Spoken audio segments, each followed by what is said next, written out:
So it seems that amps are finally coming back after being a whole era of modelers in the last at least 5 years. And so I got asked recently, hey, how do you set up live amps? And I've gotten a lot of questions too about best settings, what does a standby switch do, and all these things. And probably deserves its own video in its own right. But for today, I really wanted to focus on dialing in stereo amps for worship. And I've actually got my board set up underneath me right here, bypassing the tonexes completely, unplugged it straight out of the Meris, running through my whole board. If you haven't checked out my board video, check it out. I'll put it up here or something. But for this video, we're actually going to be using the Vox AC30 Rose Morris era and the Tweed Pro that I have that my buddy built. I'll kind of walk you through step by step a little bit on how it is that I got it hooked up and what I'm going to be looking for. So first, there's one thing that you should know is you need something called a load box. You probably can kind of see it here, but I have a Fryette power station for this AC30 and then a 2 Notes Captor for the other side. You could also do the Captor X. Fryette also has an IR power station that you could use that would basically allow you to go full silent or attenuate and go straight into front of house. And same thing with the Captor X. You can load IRs into that. But for this, I'm actually gonna be loading all the IRs into Logic using Genome. And right now it's about 10 o'clock where I'm at PM. My kids are asleep, my wife's at home, and I can't have these blaring with the mic. So this is a great solution, something that I actually love doing because I can choose the speakers that I want and actually have a lot more control over the final sound. So when it comes to tracking or getting tones before I go to church, this is a great option and a silent one at that. So that's why I'm always wearing headphones in these videos. So one thing that I want to cover first is probably going to be doing 1 amp at a time. And the cool thing with each of these load boxes too is they both have a phase switch. So toward the end, once we get our IRs figured out, we can actually go in, make sure that they're in mono in the center, and then we'll check to see if they're in phase, make sure they're in phase, and we can start dialing stuff in. So first I'm going to start with the Tweed Pro that I have, which is this black amp right here. It's modeled after a Tweed Pro, which is like a 30-ish watt Tweed that has a full treble, bass, and presence tone stack. So I kind of got it dialed in before I started this video. So here's how it sounds with the IR loaded already.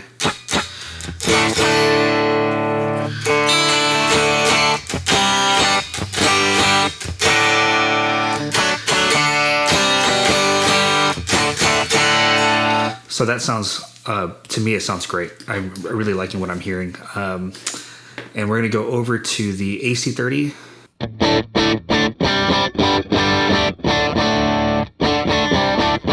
So I'm going to go into my DAW really quick and make sure that the levels are evened out for this. I literally haven't had a chance to set this up completely yet. So we'll kind of just fly by the seat of our pants. Awesome. So I'm going to just tweak it. Right now I'm on the Brilliant channel. And the controller is backwards, so just bear with me as I move some knobs.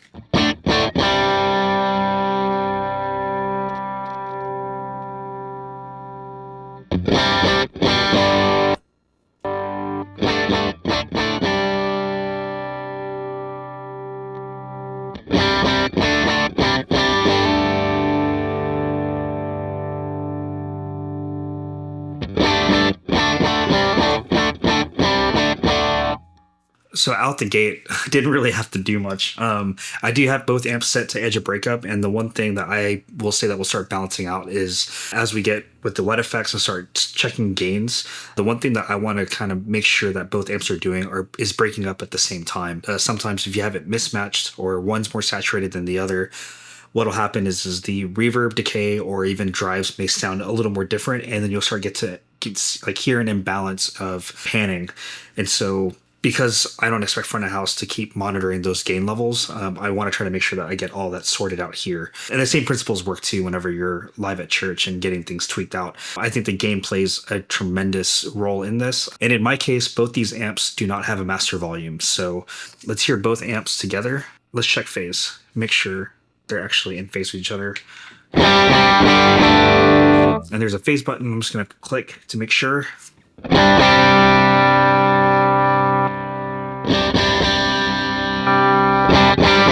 Cool. So we were actually already in phase, so that works out. Now we've got the AC30 on the right side and the right side, and then the Tweed Pro on the left. And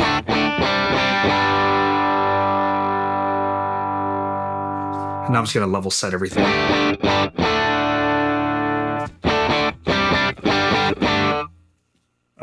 Me personally, I kind of want it a little dirtier.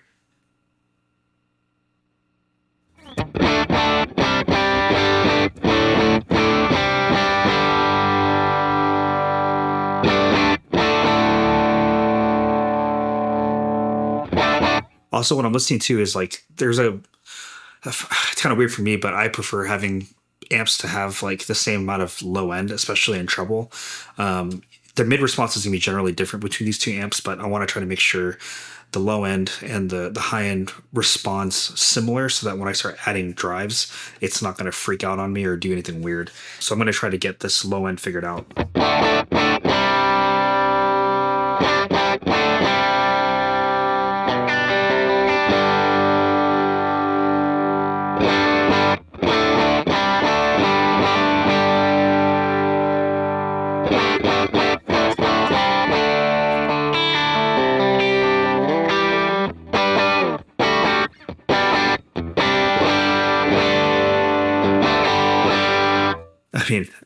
I mean, this sounds so good. So now we're going to try to hear all the drives, make sure that they're actually sounding the way they're supposed to. So we'll start with my Superbolt. I have it set fairly medium gain, medium low, and yeah.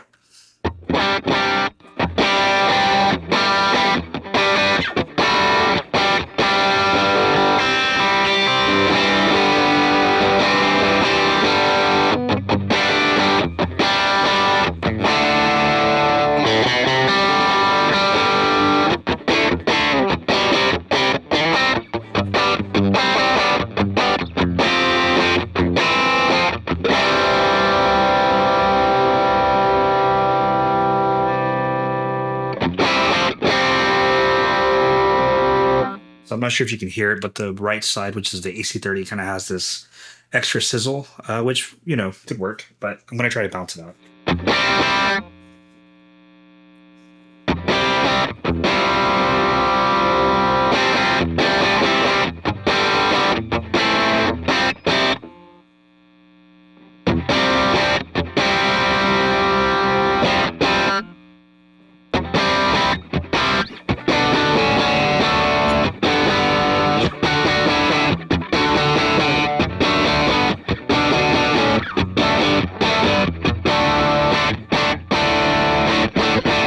So really listening to a lot of the breakup, the high end, the low end, seeing how it's all responding. So we'll go over to the Blammo.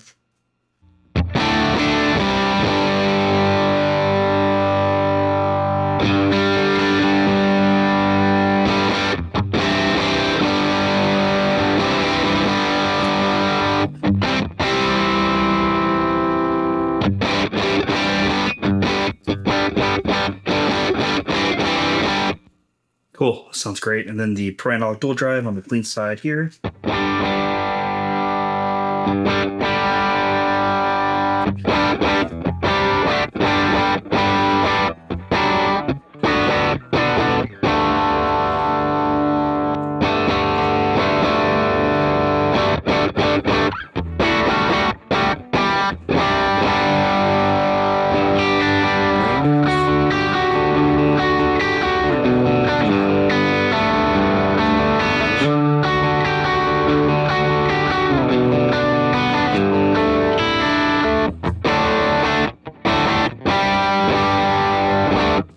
I apologize in advance for the noodling. This is the first time I've actually plugged this amp and all of this together, running through the ears, and it sounds so good. I can hear an instant difference between this and the tonex.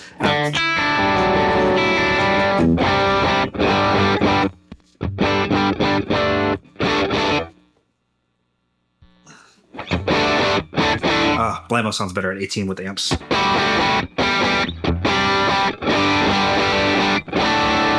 Cool. Something to check now is kind of the reverbs, see how they sit and everything.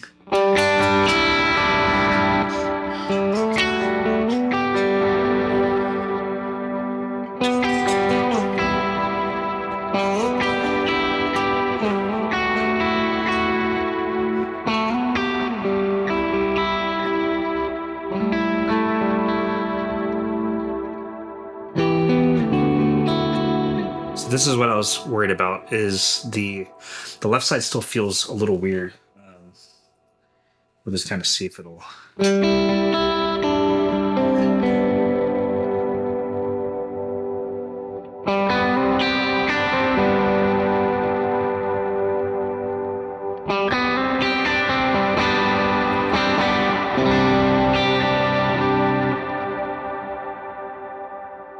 See, I'm really trying to get the decay and everything to even out a little bit.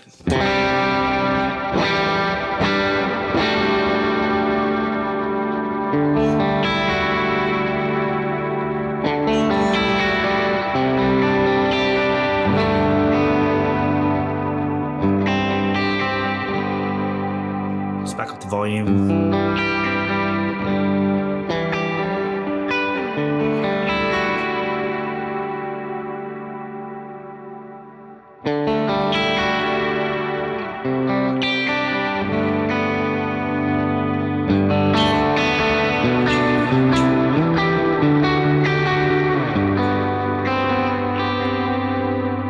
Delay.